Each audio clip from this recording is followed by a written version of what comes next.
Hello friends, welcome to English literature guide. आज हम discuss करेंगे ओविड के लिखे मेटामॉर्फोसिस की बुक 4। ऑथर ओविड के बारे में जानने के लिए and book first, second and third की समरी के लिए ऊपर आई बटन एंड नीचे डिस्क्रिप्शन में दिए लिंक पर जा सकते हो। तो चलिए डिस्कशन स्टार्ट करते हैं और जानते हैं बुक 4 की समरी। बुक 3 के डिस्कशन में लास्ट में हमने डिस्कस किया था दैट कैडमस के ग्रैंडसन पेंथियस को गॉड बैकस के फेस्टिवल में सेक्रीफाइस कर दिया जाता है by his on mother and sisters. Book 4 में भी यहीं से कहानी शुरू होती है। ओनली पेंथियस ही नहीं था जो बैकस को गॉड नहीं मानता था। थीब्स में और भी लोग थे जो बैकस के फेस्टिवल में पार्टिसिपेट नहीं कर रहे थे। इनमें से एक थी एल्सिथोई। इसकी मदर का नाम मिनिया था। एल्सिथोई को यकीन नहीं था कि Bacchus king of all gods Jupiter का बेटा है, बट थीब्स सिटी का प्रीस्ट सबको बैकस फेस्टिवल अटेंड करने को कहता है एंड इसका ड्रेस कोड भी था। सबको एनिमल्स की स्किन पहनकर आना था। प्रीस्ट ने ये वार्निंग भी दी कि जो ये फेस्टिवल अटेंड नहीं करेगा बैकस उसे पनिश करेगा। अब डर के आगे वर्शिप थी, सो सब लोग फेस्टिवल अटेंड करते हैं। मगर इस वार्निंग के बाद भी मिनियास की डॉटर एल्सिथोई ने फेस्टिवल अटेंड नहीं किया। एल्सिथोई का मानना था कि गॉडेस ऑफ विजडम मिनर्वा या एथीना इस ऑनर को डिज़र्व करती हैं। टाइम पास करने के लिए वो अपनी बाकी बहनों को कहानी सुनाने के लिए कहती हैं। सो मिनियास की फर्स्ट डॉटर मलबेरी ट्री की कहानी सुनाती है कि मलबेरी ट्री की वाइट बेरीज रेड कैसे बनी। सो कहानी शुरू करती हैं और बताती है कि दो टीनेजर्स पायरमस एंड थिस्बी, ये दोनों नेबर थे। दोनों साथ बड़े हुए, दोनों को प्यार भी हो जाता है, पर दोनों की फैमिलीज़ उनकी शादी के अगेंस्ट थी। बात करने के लिए दोनों घर की दीवार के बीच के हॉल में से कम्युनिकेट करते थे। दोनों इस वॉल को अप्रिशिएट करते थे बिकॉज इसमें हॉल था और उस वजह से दोनों कम्युनिकेट कर पाते थे, लेकिन इसको कोसते भी थे क्योंकि दोनों घरों के बीच में ये दीवार थी। एक दिन पायरमस एंड थिस्बी भाग कर मलबेरी ट्री के पास मिलने का डिसाइड करते हैं। थिस्बी घर से निकल आती है और उस जगह पर पहुंचकर पायरमस का वेट करने लगती है। तभी वहाँ एक लॉयन आता है जिसके मुंह पर ब्लड लगा था। थिस्बी डर करके एक केव में छुप जाती है, बट अपना क्लॉक वहीं भूल जाती है। लॉयन क्लॉक को अपने ब्लड लगे मुंह से फाड़ कर फेंक देता है और वहाँ से चला जाता है। तभी पायरमस वहाँ आता है और वहाँ पड़े क्लॉक को देखते ही पहचान जाता है कि ये थिस्बी का क्लॉक है। इस क्लॉक पर ब्लड लगा था, सो पायरमस समझता है कि किसी वाइल्ड एनिमल ने थिस्बे को मार दिया है। थिस्बे की डेथ का सोचकर वो खुद को भी स्टैब कर लेता है। पायरमस के ब्लड के छींटे मलबेरी ट्री की बेरीज पर पड़े और मलबेरी ट्री की बेरीज वाइट से रेड हो गई थीं। ये सब होने के बाद थिस्बे केव से बाहर आती हैं और देखती हैं कि पायरमस वहाँ अपनी आखिरी सांसें ले रहा है। थिस्बे पायरमस को एम्ब्रेस करके किस करती है और फिर पायरमस की डेथ हो जाती है। अपना ब्लड से भरा क्लॉक वहाँ पड़ा देख थिस्बी समझ जाती है कि पायरमस ने क्यों खुद को ख़त्म कर लिया। फिर थिस्बी पायरमस की स्वॉर्ड से खुद को ख़त्म कर लेती है और मरने से पहले ये प्रे करती है कि मलबेरी ट्री की बेरीज हमेशा डार्क रेड रहें और ये हमेशा ट्रू एंड यूनाइटेड लव को सिग्निफाई करती रहें।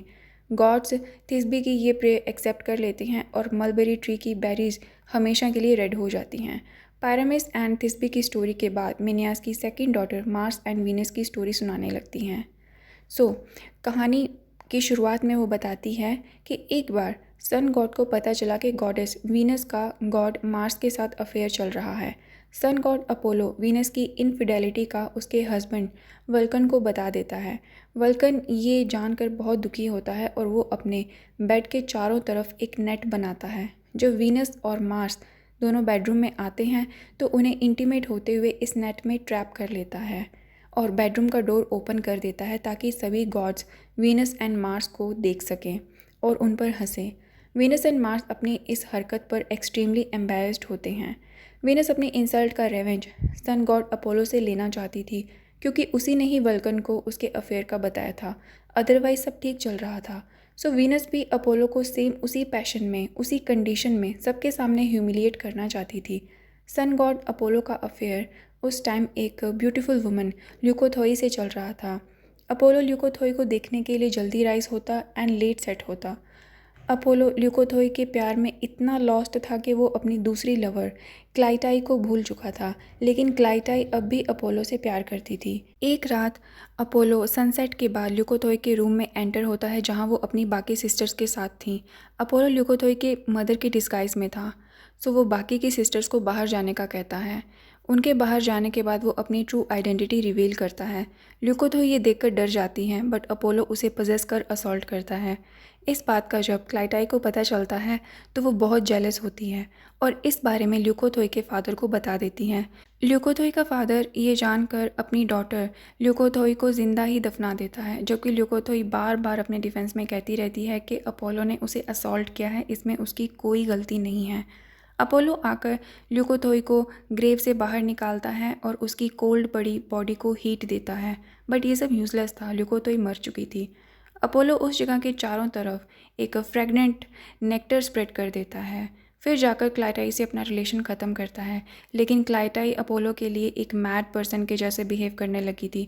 वो खाना पीना छोड़ चुकी थी, बस दिन रात सन को देखती रहती थी और एट लास्ट वो हेलियोट्रॉपी फ्लावर मीन्स सूरजमुखी में कन्वर्ट हो जाती हैं। अब मिन्यास की थर्ड डॉटर की स्टोरी सुनाने की टर्न थी। कहानी सुनाने से पहले मिन्यास की थर्ड डॉटर कहती है कि वो कोई प्यार व्यार या ट्रांसफॉर्मेशन या जेलेसी की स्टोरी नहीं सुनाएगी। ऐसा कहकर वो हर्माफ्रोडाइटस, मरकरी एंड वीनस की स्टोरी सुनाना स्टार्ट करती है। हर्माफ्रोडाइटस मरकरी एंड वीनस का बेटा था। हर्माफ्रोडाइटस, जिसे 15 साल तक एक नायड ने केव में रेस किया, बड़ा होने पर वो बाहर निकलकर दुनिया को एक्सप्लोर करने की ट्राई करता है। ट्रैवल करते हुए एक दिन वो चारों तरफ ग्रास से surrounded neat and clean pool देखता है। ये पूल निम्फ सेलमेसिस को बिलोंग करता था। निम्फ सेलमेसिस वर्जिन गॉडेस डायना के हंटिंग एंड वर्जिनिटी के कंसेप्ट को बिल्कुल भी पसंद नहीं करती थी। सेलमेसिस को नेकेड बाथ एंड खुद को मिरर में देखना बहुत पसंद था।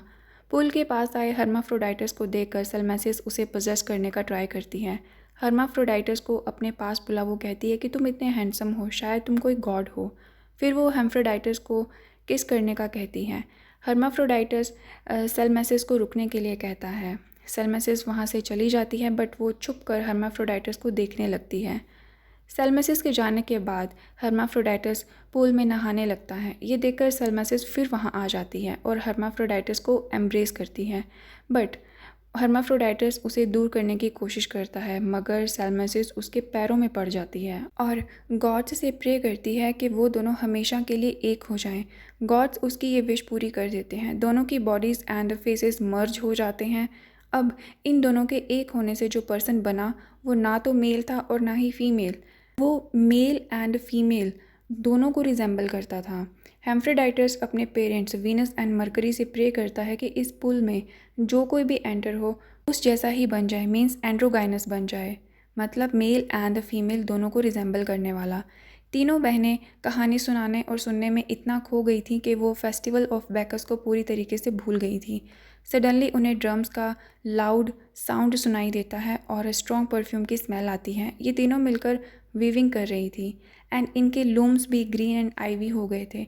रात का टाइम था, बट इनका घर रोशनी से जगमगाने लगा था। तीनों ये सब होता देखकर बहुत डर गई थी। तीनों के हाथों के फिंगर्स में मेम्ब्रेन्स ग्रो होने लगी थी और ये तीनों बैट्स में ट्रांसफॉर्म हो जाती हैं और छत से लटक जाती हैं। इन तीनों की आवाज़ भी जा चुकी थी। वहीं दूसरी तरफ हर कोई थीब्स में बैकस को अपना गॉड मान रहा था। बैकस की मदर सिमिल के सिस्टर इनो को अपने नेफ्यू पर बहुत प्राउड फील हो रहा था, बट गॉडेस जूनो, जुपिटर की वाइफ, को ये टॉलरेट नहीं हो रहा था कि जुपिटर एंड सिमिल के बेटे बैकस को इतना ऑनर मिल रहा था। जूनो की नज़र में बैकस ने कुछ भी अच्छा नहीं किया था। उसने पैंथियस को मरवाया, मिन्यास की तीनों डॉटर्स को बैट्स में ट्रांसफॉर्म कर दिया एंड हर किसी को वो पागल बनाए जा रहा था। सो जूनो डिसाइड करती है कि अब बहुत हो चुका।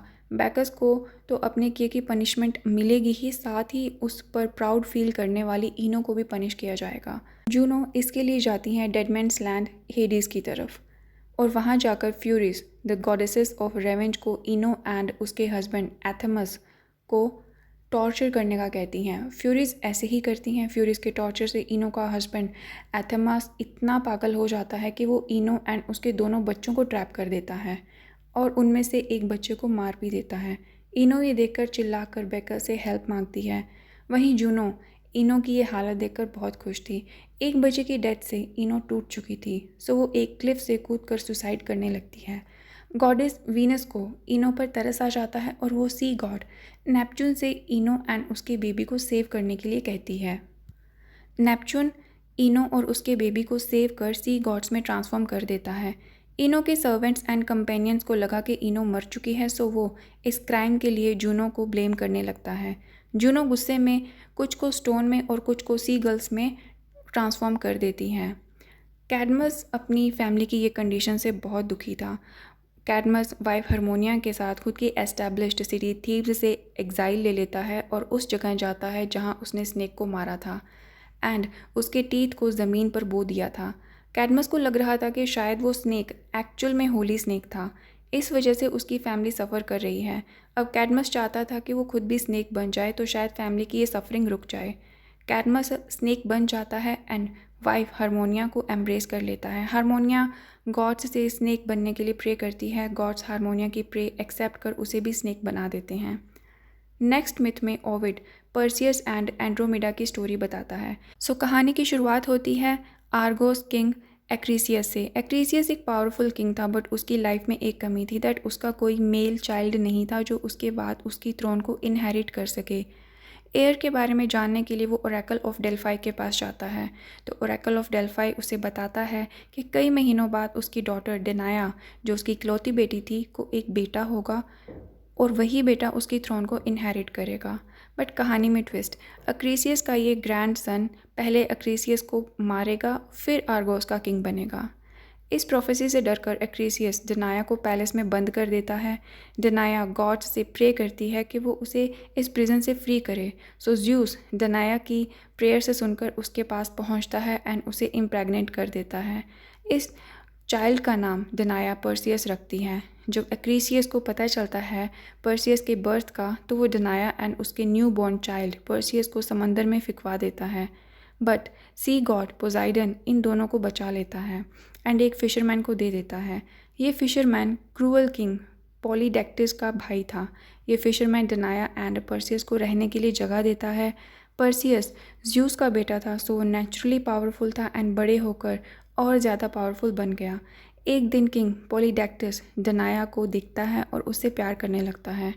वो जानता था कि डेनाया का बेटा उसके इंटेंशंस कभी फुलफ़िल नहीं होने देगा।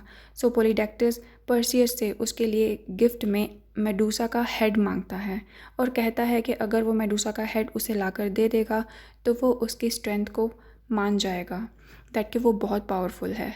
जानते हैं मेडूसा के बारे में। मेडूसा एक ब्यूटीफुल वुमेन थी जिसके बाल बहुत सुंदर थे। मेडूसा की ब्यूटी से अट्रैक्ट होकर सी गॉड पोजाइडन ने उसे गॉडेस एथीना के टेम्पल में असॉल्ट किया था। एथीना गुस्से में आकर मेडूसा को अगली बना देती है और उसके बाल, जो उसकी ब्यूटी का बेस्ट फीचर थे, उन्हें स्नेक्स में ट्रांसफॉर्म कर देती हैं। इसके अलावा एथीना मेडूसा को ये कर्ज देती है कि जिस पर भी उसकी नज़र पड़ेगी वो स्टोन में कन्वर्ट हो जाएगा। पॉलीडेक्टिस की यही स्कीम थी कि पर्सियस मेडूसा को मारने जाएगा, मगर वो ये नहीं जानता कि मेडूसा सामने आने वाले पर्सन को स्टोन में कन्वर्ट कर सकती है। पर्सियस स्टोन बन जाएगा और पॉलीडेक्टिस आसानी से डेनाया से शादी कर लेगा। बट पॉलीडेक्टिस ये नहीं जानता था कि पर्सियस ज़्यूस का बेटा है। ज़्यूस पर्सियस की पूरी हेल्प करता है। Zeus god of underworld Hades से इनविजिबल कर देने वाली कैप, मैसेंजर गॉड हर्मेस से pair of winged sandals, goddess Athena से bronze shield and Hephaestus god of fire and forge से स्वॉर्ड दिलवाता है। इन सब गिफ्ट्स को लेकर पर्सियस मेडूसा की केव में पहुंचता है। क्लेवरली इन गिफ्ट्स का यूज़ कर पर्सियस मेडूसा को बिहेडेड कर देता है। आर्गोस वापसी में पर्सियस एक ब्यूटीफुल वुमन एंड्रोमेडा से मिलता है। एंड्रोमेडा एक रॉक शोर पर छुपी हुई थी क्योंकि एक सी मॉन्स्टर सीटस उसे खाने के लिए पीछे पड़ा था। पर्सियस इस मॉन्स्टर को मार देता है और एंड्रोमेडा को इम्प्रेस भी कर लेता है। पर्सियस एंड्रोमेडा को प्रपोज करता है एंड दोनों की शादी हो जाती है।